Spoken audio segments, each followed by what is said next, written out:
제가 계속 창세기를 묵상하고 있습니다. 저번 시간을 잠시 살펴보면 이 범죄한 아담과 하와가 하나님의 소리를 듣고 두려워서 숨었지요. 여러분, 죄는요, 우리를 숨게 만듭니다. 그리고 아담과 하와에게 하나님은 저주가 아니라 이 징계를 내리셨습니다. 여러분, 징계는 하나님께서 아담과 하와가 잘못을 깨닫고 이 바른 삶을 살 수 있도록 인도하시는 하나님의 사랑이라고 제가 말씀드렸습니다. 마지막으로 하나님께서는 이 아담과 하와에게 무엇을 지으셨죠? 바로 가죽 옷을 지어 입으셨죠. 인간이 만든 것은 마르고 썩는 옷이지만 하나님이 지으신 옷은 썩지 않습니다. 이 가죽 옷은 우리를 위해서 제물이 되어주신 바로 예수 그리스도를 예표한다고 말씀드렸습니다. 그렇기 때문에 우리는 날마다 예수님을 옷으로 입어야 합니다. 여러분, 예수님을 날마다 옷으로 입는 저와 여러분들에게 간절히 소망합니다. 자, 이제 창세기 4장인데요. 이 4장은 아담과 하와의 아들인 이 가인과 아벨의 이야기입니다. 우리 1절 말씀 함께 읽겠습니다. 시작. 아담이 하와 동침하니 아내가 임신하여 가인을 낳았다.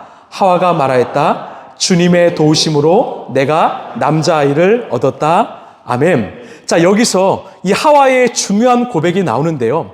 주님의 도우심으로 내가 남자아이를 얻었다라고 말합니다. 무슨 말입니까? 이 아이는 하나님이 주셨다라는 거죠. 여러분, 이들은 죄로 인해서 에덴 동산에서 쫓겨났습니다.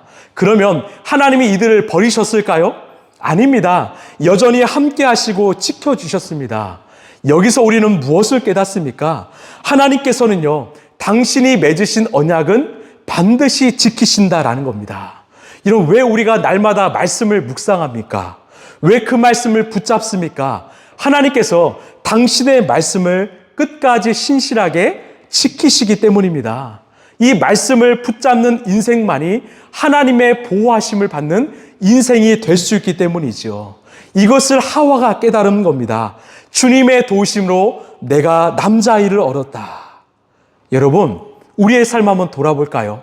오늘 하루도요, 정말 주님의 도우심이 아니면 우리는 단 하루도 살 수 없는 존재임을 여러분 믿으시길 바랍니다.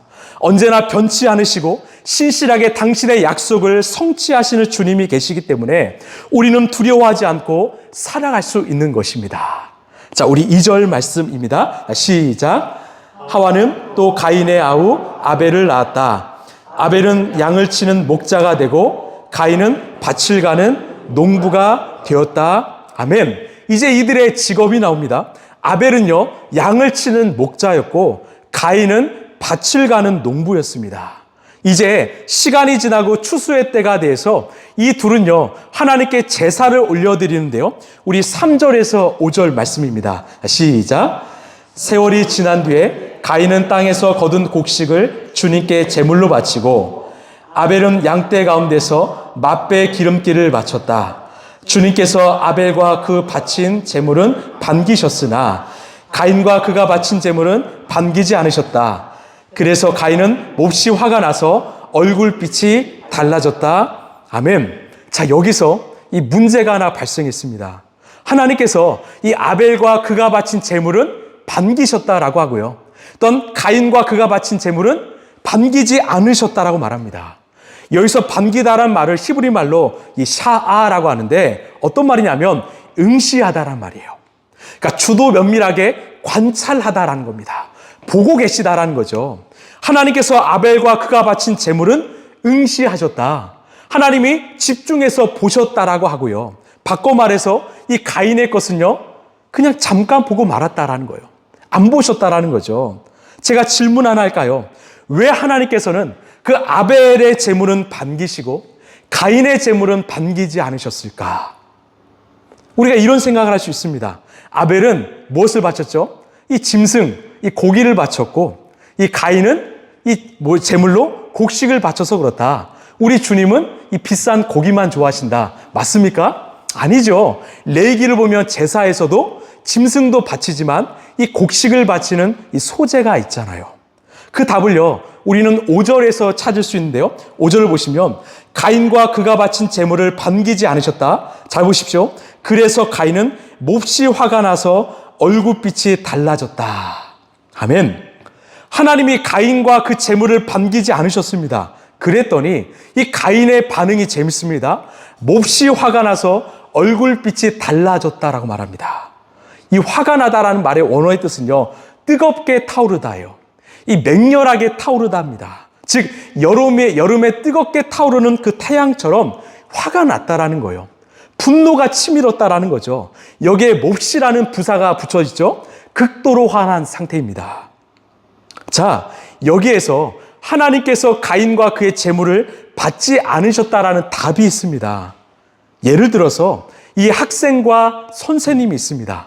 스승의 날을 맞이해서 이 학생이 선생님을 위해서 이 좋은 선물을 준비했습니다. 그리고 전해드렸어요. 그런데 웬일인지 선생님이요, 이 학생의 선물을 받지 않으셨어요. 그럼 학생은 어떻게 해야 됩니까? 당황스럽겠죠. 그렇다고 선생님께 몹시 화를 내야 됩니까? 아니죠. 고민해야 됩니다. 내가 혹시 무엇을 잘못했는가? 선생님이 내 선물을 받지 않은 이유가 있을까? 고민하고요. 이 답을 찾지 못하면 물으면 됩니다. 이것이 바로 선생님을 자기보다 더 크신 분으로 모신 학생의 도리이지요. 선생님은 나보다 크신 분이기 때문에 나는 다 모르겠구나, 이런 마음이죠.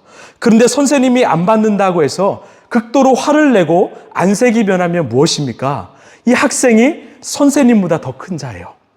왜? 학생의 행동에 선생님이 반응하지 않았기 때문이죠. 이게 바로 가인의 잘못입니다. 하나님이 가인과 그의 재물을 안 받으신 이유가 있지 않았을까요? 그런데 화를 냈다? 이것은 가인이 지금 하나님보다 더 큰 자리에 있는 거예요. 왜 내 재물을 안 받지? 왜 안 받는 거야? 더 위에 있는 것입니다. 다시 말해서 하나님께서 아벨과 그의 재물을 받으신 이유는 그는 철저하게 하나님 중심으로 하나님이 기뻐하시는 예배를 드렸기 때문입니다. 가인은요, 철저하게 나 중심으로 예배를 드렸기 때문이에요. 그래서 히브리서 11장을 보면 아벨은 무엇으로 드렸다고 말합니까? 믿음으로 드렸다라죠. 믿음은 무엇입니까? 하나님의 중심으로 사는 거예요. 반대말은요, 나 중심으로 살아가는 거죠. 여러분, 예배는 무엇일까요? 예배는 내가 철저하게 죽는 시간입니다. 하나님 앞에서 내가 철저하게 죽을 때 우리는 하나님의 은혜를 공급받을 수 있는 것입니다. 그런데 우리는 때로는 내가 하나님 중심이 아니라 나 중심대로 예배를 드릴 때가 있어요. 이 자리에 와서도 내가 하나님께 영광을 올려드려야 되는데 내가 은혜 받기 위해서, 나를 만족시키기 위해서 예배를 나 중심으로 드릴 때가 있습니다. 아니요, 가장 우선은요, 내 삶을 다해서 하나님께 올려드리는 것입니다. 이 시간에는요, 하나님이 주인이심을 내가 고백하는 시간입니다. 그 고백을 할 때 하나님께서 나에게 은혜를 주시고 내 안에 회복이 임하는 거죠. 이것을 가인은 지키지 않았던 거예요. 예배를 드려도 나 중심으로, 나 위주로 드렸던 거죠. 그때 하나님께서 물으셨습니다. 우리 6절 말씀입니다. 자, 시작. 주님께서 가인에게 말씀하셨다. 어찌하여 내가 화를 내느냐? 얼굴빛이 달라지는 까닭은 무엇이냐? 아멘. 무슨 말입니까? 야, 지금 화를 낼 일이 아니다. 지금 너 자신을 한번 돌아보라. 너의 중심은 지금 무엇을 향하고 있냐? 나 중심이냐? 아니면 너 자신 중심이냐? 이 말이라는 거예요. 내가 정말 바른 예배를 드려왔다면, 하나님 중심으로 네가 예배를 드려왔다면 화를 내는 것이 아니라 너 자신을 돌아보지 않았을까 물으시는 것입니다. 즉, 내가 하나님 앞에서 지은 죄가 있는지, 회개할 것이 있는지 나 자신을 돌아보고 겸손하게 물었을 것이다, 이 말씀을 하시는 거죠. 자, 우리 7절 말씀입니다. 시작. 내가 올바른 일을 하였다면 어찌하여 내가 올바르지 못한 일을 하였으니 죄가 너를 위해 무사히 앉아서 너를 시험하려 한다. 너는 그의 죄를 잘 다스려야 한다. 아멘. 자, 7절을 보시면 여기서 죄를요, 이 살아있는 인격체로 사용합니다. 죄가 너의 문에 도사리고 앉아 있어서 너를 지배하려고 한다. 여기서 죄는요, 바로 사탄을 의미하죠. 사탄이 지금 너의 마음문 앞에 앉아서 너를 삼키려고 한다라는 말입니다. 여러분, 도사리고 있다라는 말은요, 이 뱀이 마치 먹이를 사냥하기 전에 이 꽈리를 트는 그 상태를 의미합니다. 즉 우리가 하나님 중심으로 살지 않으면, 나 중심으로 살아간다면 사탄이 우리를 공격하기에 아주 좋은 상태라는 거죠. 그래서 우리는요, 다시 하나님 중심으로 돌아가야 합니다. 우리는요, 오늘 또 말씀 앞으로 우리의 삶을 나아가야 합니다. 우리가 나 중심이 아니라 하나님 중심으로 돌아간다면 사탄은요, 우리를 공격할 수도 없습니다. 여러분 믿으십니까? 우리가 말씀으로 무장한다면 사탄은 우리를 무너뜨릴 수도 없습니다. 여러분, 하나님의 사람이요, 하나님 중심의 예배, 말씀의 사람이 되시길 간절히 소망합니다. 그런데 이 가인은 하나님의 말씀에 경청하지 않았습니다. 결국 사탄의 먹잇감이 되었지요. 어떻게 했습니까? 우리 8절입니다. 시작. 가인이 아우 아벨에게 말하였다. 우리 들로 나가자. 그들이 들에 있을 때 가인이 그의 아우 아벨을 쳐 죽였다. 아멘.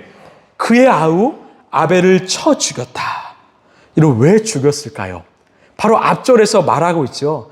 이 사탄을 다스리지 못해서 그의 먹잇감이 된 것입니다.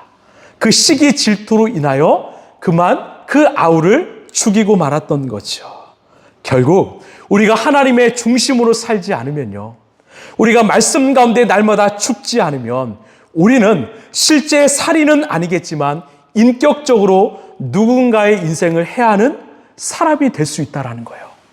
내 마음으로요, 내 말로도 사람을 죽일 수 있는 그런 존재가 될 수 있다는 거죠. 더 중요한 거요, 가인이 지금 이 아벨을 어디로 데려갔습니까? 들로 데려갔어요. 왜 들로 데려갔을까요? 당시 들판은요, 사람이 없는 곳이잖아요.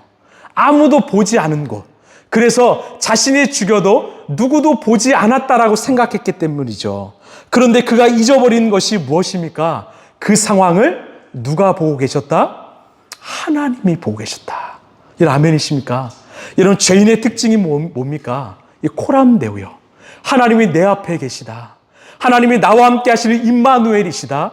이것을 잃어버립니다. 대표적으로 다윗이 그랬지요. 이 밧세바를 간음할 때에도 그는 앞에 계신 그 하나님을 까마득하게 잃어버렸습니다. 그래서 그가 죄에 빠질 수 있었던 거죠. 그래서 우리가 죄를 짓는다는 것은요, 그 사람을 향한 죄이지만 본질적으로 누구를 향한 죄입니까? 내 앞에 계시는 하나님을 향한 죄라는 거예요. 여러분, 또 하나 무엇을 할 수 있을까요? 한 부모 밑에 태어난 자녀라고 해서요, 다 같을 수 없다라는 것입니다. 여러분, 가인과 아벨은 너무나 달랐지요. 아벨은 하나님 중심으로 살았지만 가인은 자신 중심으로 살았습니다. 그의 중심이 달랐지요. 무슨 말인가? 아무리 부모가 믿음을 가졌다고 할지라도 결국 자녀 개개인이 하나님 그 예수 그리스도 안에서 거듭나지 않으면 믿음의 사람이 될 수 없다라는 것입니다. 결국 믿음은요, 우리 예수님과의 1대1이라는 거죠. 우리 부모는 그 관계를 위해서 힘써 기도할 뿐이라는 것입니다. 여러분, 이것을 꼭 기억하시길 바랍니다. 우리 9절 말씀입니다. 시작. 주님께서 가인에게 물으셨다. 너의 아우 아벨이 어디에 있느냐? 그가 대답하였다. 모릅니다. 제가 아우를 지키는 사람입니까? 아멘. 하나님이 물으셨지요. 너의 아우 아벨은 어디 있느냐? 여러분, 정말 하나님께서 이 아벨이 어디 있는지 몰라서 물으셨을까요? 아니죠. 아셨기 때문에 물은 겁니다. 이것은 그 아버지 아담도 똑같이요. 아담아, 내가 어디에 있느냐? 정말 아담이 어디에 숨었는지 몰라서 물었을까요? 아니죠. 지금 왜 네가 숨었느냐? 네가 있을 자리는 내 앞인데 왜 숨었느냐? 똑같은 말이에요. 아우 아벨은 어디 있느냐? 왜 내 앞에 있어야 될 아우 아벨을 내가 죽였느냐? 물으시는 겁니다. 이유를 물으시는 거죠. 그런데 죄를 지은 인간의 특징은 무엇입니까? 바로 거짓말을 잘하지요. 핑계를 댑니다. 전 모릅니다. 제가 아우를 지키는 사람입니까? 하나님 앞에서 숨고 거짓말하기 바쁘라는 거죠. 우리 10절 말씀입니다. 시작. 주님께서 말씀하셨다. 내가 무슨 일을 저질렀느냐? 너의 아우의 피가 땅에서 나에게 울부짖는다. 아멘. 지금 주님이 말씀하세요. 자신의 죄를 숨기려는 가인에게 무슨 잘못을 했는지 깨닫게 하십니다. 지금 너의 아우의 피가 땅에서 나에게 울부짖는다. 여러분, 여기서 이 울부짖는다라는 말은 히브리 말의 시제가 현재 진행형입니다. 즉, 지금도 울고 있다라는 거예요. 가인은요, 누구도 보지 않은 그 들판에서 이 동생을 살인하고 다 끝났다라고 생각했을 겁니다. 그런데 하나님은 아셨고 지금도 여전히 그 아벨의 피가 울고 있다.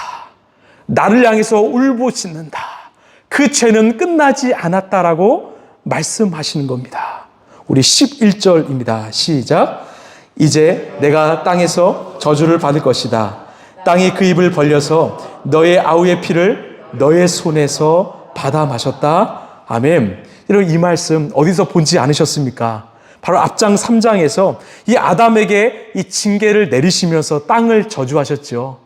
그래서 이제는 땅에서 가시나무와 엉겅퀴가 나와서 너는 수고하고 애써야 그 소산을 얻을 수 있다 말씀하지요. 이제는 가인의 죄로 인해서 이 땅이 저주를 받게 되었습니다. 자, 그 다음 12절입니다. 시작. 내가 밭을 갈아도 땅이 이제는 너에게 효력을 더 나타내지 않을 것이다. 너는 이 땅 위에서 쉬지도 못하고 떠돌아 다니게 될 것이다. 아멘. 이 아버지 아담과 똑같이 아들 가인도 징계를 받게 되었습니다. 근데 여기서 하나 더 추가된 것은요, 쉬지도 못하고 떠돌아 다닐 것이다 라는 거예요. 무슨 말입니까? 바로 방랑자, 도망자의 인생을 살게 된다라는 거죠. 여러분, 이 도망자의 마음에서 가장 큰 어려움은 무엇일까요? 여러분, 떠돌아 다니는 인생, 무엇이 가장 어려울까요? 바로 내 마음에 평안이 없는 것입니다. 늘 불안과 걱정과 근심이 가득하지요. 여러분, 인간이 죄를 지으면서 찾아온 마음이 무엇입니까? 불안과 두려움입니다. 평안이 사라졌습니다. 매일매일이 죽음이죠. 매일매일이 고통이죠. 우리가 아무리 돈이 많아도요, 아무리 많은 것을 누리고 있다고 한들 하나님이 내 안에 계시지 않으면 우리는 결코 주님이 주시는 그 샬롬을 누릴 수 없는 존재라는 거죠. 여러분, 이것만큼 큰 고통이 어디 있습니까? 그 고통을 통해서 이제 자신의 잘못을 이 가인이 깨닫게 되었는데요. 우리 13, 14절입니다. 시작. 가인이 주님께 말씀을 드렸다. 이 형벌은 제가 짊어지기에 너무 무겁습니다. 오늘 이 땅에서 저를 내쫓아내시니 떠돌아 다니게 될 것입니다. 그렇게 되면 저를 만나는 사람마다 저를 죽이려고 할 것입니다. 아멘. 이제 가인이 고백하지요. 오늘 이 땅에서 저를 쫓아내시니 하나님을 뵙지도 못합니다. 무슨 말이에요? 그 하나님의 부르심, 그 하나님의 말씀 앞에서 자신의 죄를 깨달은 것입니다. 여기서 중요한 것은 바로 하나님의 마음입니다. 이 선악과를 먹어서 죄를 지은 이 아담과 하와에게 찾아가셔서 네가 어디 있느냐, 이 물으신 하나님의 마음이요. 이 살인을 저질러서 죄를 지은 가인에게 찾아가셔서 너희 아우는 어디 있느냐, 이 물으시고 죄를 깨닫게 하신 여러분 그 하나님의 마음, 그 하나님의 사랑을 기억하시길 바랍니다. 만약 하나님께서 그 정확하게 가인의 죄를 이 지적해 주지 않으셨다면 가인은요, 이 동생을 죽이고도 죄라고 생각하지 않고 살았을 것입니다. 그리고 평생토록 그 죄값으로 인하여 불안과 두려움 속에서 도망자의 삶, 그 아들의, 그 동생의 그 울부짖음을 들으며 살아갔을 것입니다. 그렇습니다. 때로는요, 이 하나님이 나에게 허락하신 그 징계, 지적이 참 힘들 수가 있어요. 나의 죄의 잘못으로 인해서 찾아오는 그 징계가 어려울 수 있지만 제가 뭐라고 말씀드렸죠? 징계는 바로 하나님의 사랑이다. 우리를 바르게 교정시키고 우리를 믿음의 길로, 선한 길로 인도하길 원하시는 하나님의 축복이라는 것을 여러분 꼭 기억하시길 바랍니다. 내 삶 가운데 어려움이 있습니까? 정말 아픔이 있습니까? 이 시간 우리의 삶을 돌아보면서 다시 주님 앞에 나가는 저와 여러분 되길 소망합니다. 우리 15절입니다. 시작. 주님께서 그에게 말씀하셨다. 그렇지 않다. 가인을 죽이는 자는 7갑절로 벌을 받을 것이다. 주님께서는 가인에게 표를 찍어 주셔서 어느 누가 그를 만나더라도 그를 죽이지 못하게 하셨다. 아멘. 하나님이 가인에게 찾아가셔서 이 표를 주셨습니다. 이 표는 바로 내가 너를 보호한다, 너의 생명을 지킨다라는 어떤 표징이라는 거죠. 결국 가인의 인생이 어떻게 되었습니까? 이게 참 은혜인데요. 제가 17절 말씀 읽어드릴게요. 가인이 자기 아내와 동침하니 아내가 임신하여 에녹을 낳았다. 그때 가인은 도시를 세우고 그 도시를 자기 아들의 이름을 따서 에녹이라고 하였다.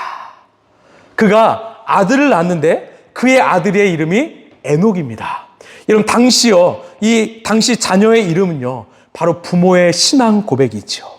여러분, 에녹은요, 히브리 말로 하나크라고 하는데 어떤 뜻이냐면 이 봉헌하다, 드리다라는 뜻입니다. 무슨 말이냐? 하나님께서 나에게 표를 주시고 내 생명을 지켜주시기 때문에 이제 내 삶을 하나님께 봉헌합니다. 드립니다. 지금까지는 나 중심으로 살아왔지만 이제 하나님의 은혜를 깨달아서 내 삶을 드리는 인생으로 바뀌게 되었다라는 겁니다. 그 정표의 고백으로 자식의 이름을 에녹이라고 지은 거지요. 가인은 하나님의 징계를 통해서 죄를 깨닫고 훗날 봉헌하는 삶을 살았다라는 것입니다. 이는 어떻게 그럴 수 있을까요? 바로 하나님의 전적인 은혜이지요.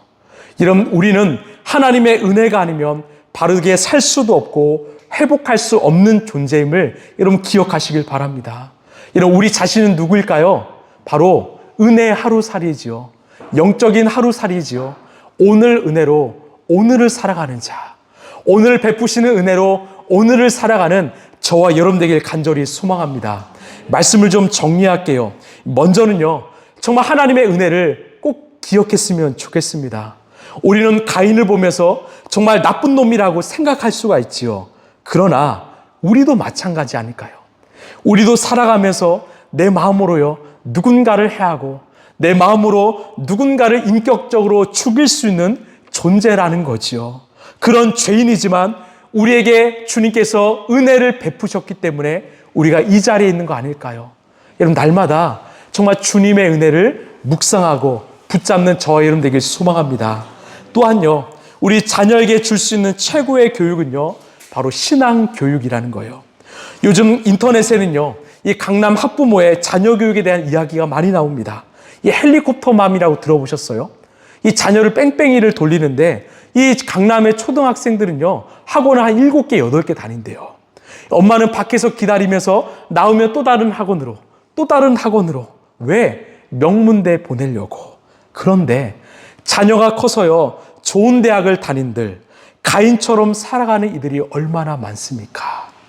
그의 인생은 결국은 썩어 없어질, 무너질 인생이 아닐까요? 결국 우리는 우리의 자녀를요, 하나님을 예배하는 예배자로 양육해야 합니다. 예배는 하나님 앞에서 내가 죽는 시간이죠. 우리 자녀들에게도 여러분 이것을 가르치고 훈련하는 부모가 되길 소망합니다. 먼저 내가 죽는 거예요. 이 예배는 내가 위로받고 내가 은혜 받기 위해서 있는 자리가 아니라 먼저는 내가 죽는 시간입니다. 내가 이것을 보여주며 자녀들에게 본으로 살아갈 때 우리의 가정은 믿음의 가정이요, 평생도록 하나님을 섬기는 가정이 될 줄로 믿습니다. 아무쪼록 정말 죄가 많은 우리지만 하나님 앞에 회개함으로 우리의 삶과 가정과 일터가 정말 에녹, 하나님을 봉헌하는 그런 인생으로 살아가게 되길 간절히 소망합니다.